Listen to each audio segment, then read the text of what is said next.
man, I don't know how you could just get pregnant and then give that baby away because I'm terrified of needles. So make sure that you want to do it for the right reasons, not just for the money.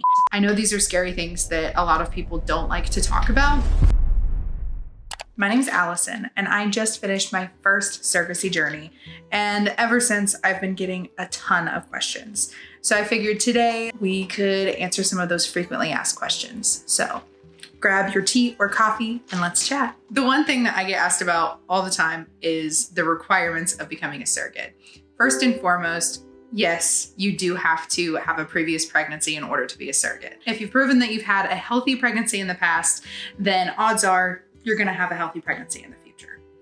You also can't have more than 5 vaginal births or 3 Caesarean births.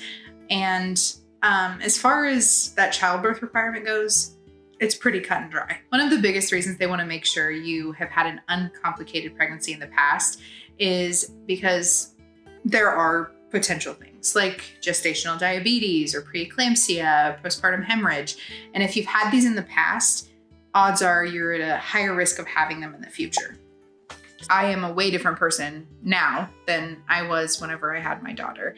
And not just because I'm a few years older, but also because being a parent, you learn that you are responsible for another human being and that you can't always put yourself first.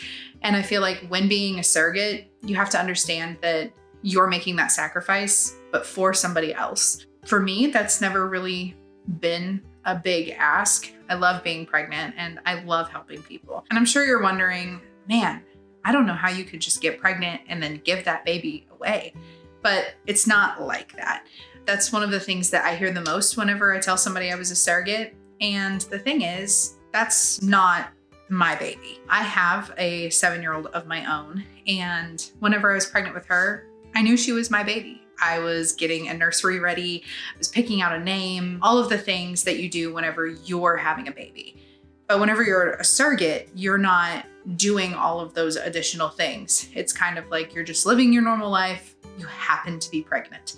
And for me, having a good relationship with the intended parents meant that every time that something happened with the baby, I was FaceTiming them, calling them, sending them pictures and videos of my belly whenever the baby was moving around.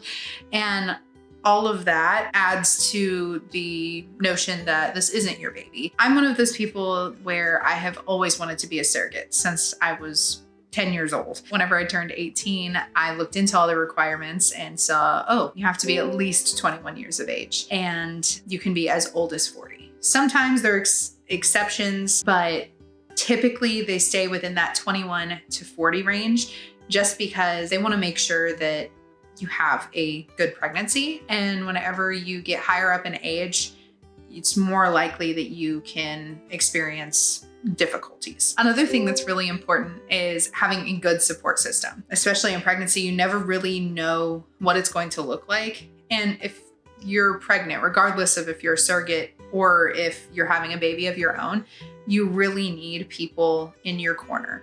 There's a saying, it takes a village. It truly does. I have a very big support system. I had both of my parents who were kind of skeptical of surrogacy at first.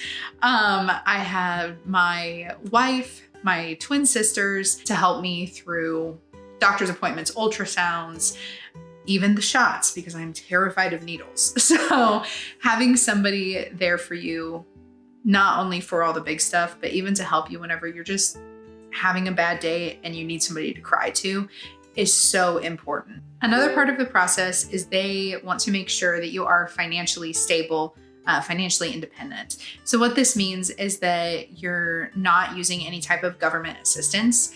And this is because we kind of get into an ethical gray area. If somebody wants to be a surrogate and is on government assistance, you're not 100% sure if they are doing it because they really want to help somebody or if they need the money. And the thing I've always said when somebody says, oh, I'm thinking about being a surrogate, is make sure that you want to do it for the right reasons, not just for the money. The money, it's not the biggest part of being a surrogate. For me, I've just always wanted to do it, and I've always wanted to help somebody. The compensation part of it was just a little bit extra to help me and my family get ahead afterward. It's not something that they want you relying on to pay your bills and keep the lights on in your house. Depending on what clinic you go with, they're going to have their own set of specific requirements. And one of the things that varies the most I've noticed through fertility clinics is BMI. Some clinics want you under 30, some want you under 32, and others go even higher.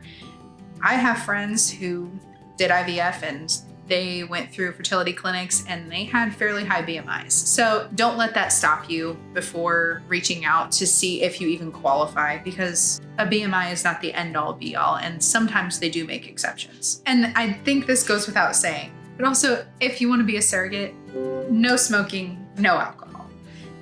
I don't feel like there's a lot that I need to say there other than just they want a healthy gestational carrier, and the healthiest people don't smoke, and you cannot drink while you're pregnant. I grew up relatively healthy, always ate a lot of fruits, vegetables, protein, all of that.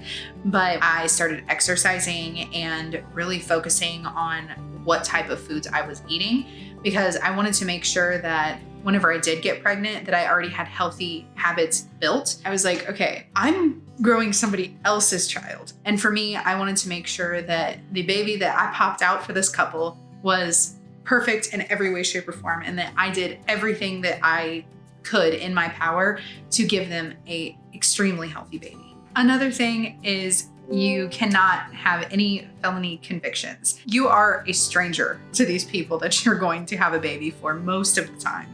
And I know that if I was picking somebody to carry my baby, that is something that would probably be important to me as well. It's a very long process when you're becoming a surrogate. I think in total it took 6 to 9 months to get fully approved for me in my situation. And I was on top of it. As soon as they said they needed something, I went out and did it as soon as I possibly could. One of those things is a psych evaluation and just mental health preparedness overall. So one of the things that they say is they recommend you not be on any antidepressants or anti-anxiety meds for 6 months to a year. And again, this varies, but that's because they want to make sure that you are in the right headspace. For me, I had postpartum depression with my daughter, didn't have it at all with the surrogacy pregnancy.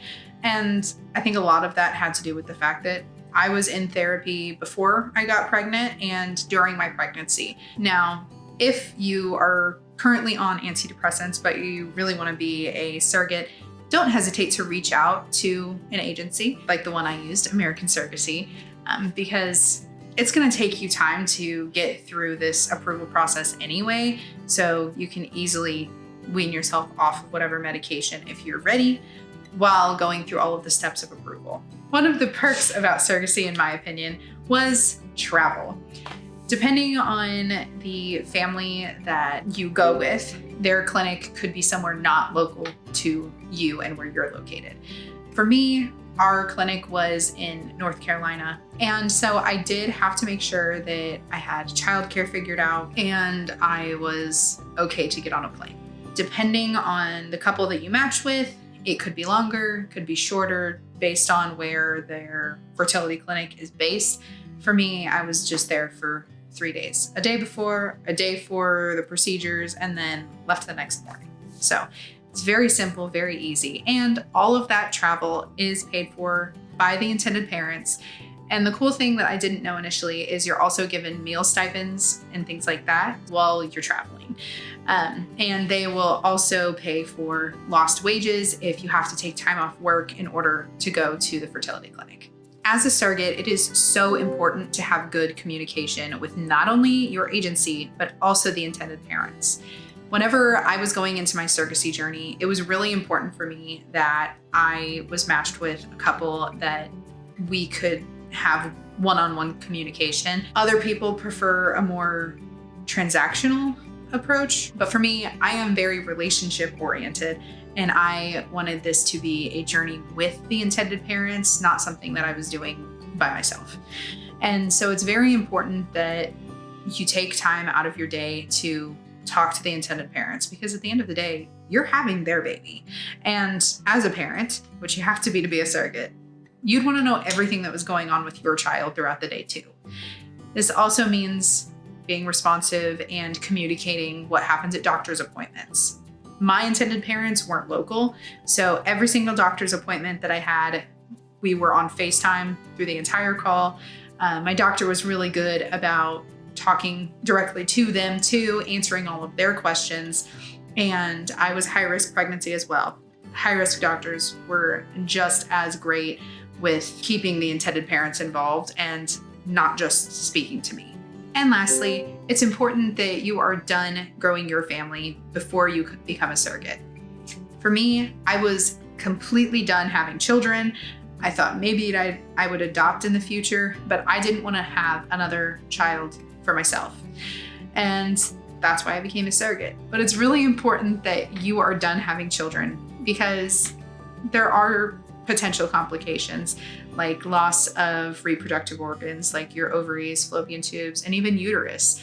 And I know these are scary things that a lot of people don't like to talk about, but it's very important that you talk about them with your spouse or your partner before going into surrogacy, to make sure this is a decision that you guys can make together and that you're okay with whatever potential outcome could come from it. I know I talked about a lot of things in this video, but if you're still curious about what surrogacy could look like for you, and if you'd even qualify, go to americansurrogacy.com, and there is a small form that you can fill out and see if you qualify to be a surrogate today. And if you liked this video, like, subscribe, and we will see you in the next video.